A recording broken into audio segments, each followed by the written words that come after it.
नमस्कार, मी पंजाब हवामान अभ्यासक मुक्काम पोस्ट गुगली धनुंगा तालुका शिल्लोड जिल्हा परभणी. आजपासून सर्व शेतकऱ्याचे अंदाज येत आहे. राज्यामध्ये एक चक्रीवादळ तयार झालेलं आहे. म्हणजे बंगालच्या खाडीमध्ये चक्रीवादळ आहे. त्याचा धोका महाराष्ट्राला नाही, पण त्या चक्रीवादळामुळं महाराष्ट्रामध्ये पूर्व विदर्भामध्ये मात्र रिमझिम पाऊस पडणार आहे. म्हणजे महाराष्ट्रात रिमझिम पावसाची शक्यता आहे फक्त पूर्व विदर्भात, आणि त्याच्यानंतर पश्चिम विदर्भात मात्र तुरळक ठिकाणी रिमझिम पाऊस येणार आहे. आणि पुन्हा परत पाऊस नेमका कुठं पडणार म्हणजे सर्व शेतकऱ्यासाठी अंदाज येत आहे.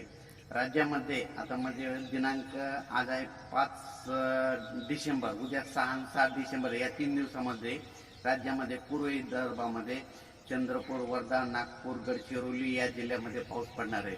त्याच्यामध्ये तिकडल्या भागामध्ये पूर्व विदर्भात खूप मोठा पाऊस पडणार आहे. आणि पश्चिम विदर्भामध्ये अकोला, अमरावती, चांदूर, तसेच वाशिम, यवतमाळ, अकोट, बुलढाणा या जिल्ह्यामध्ये काही ठिकाणी रिमझिम पाऊस येणार आहे. म्हणून हा सर्व शेतकऱ्याने अंदाज लक्षात घ्यायचा. त्याच्यानंतर आपण तो पाऊस म्हणजे मराठवाड्यातल्या फक्त 2-3 जिल्ह्यामध्ये येणार आहे, पण सर्व दूर नसणार आहे. तर तुरळक ठिकाणी मराठवाड्यातल्या काही जिल्ह्यामध्ये पडणार आहे.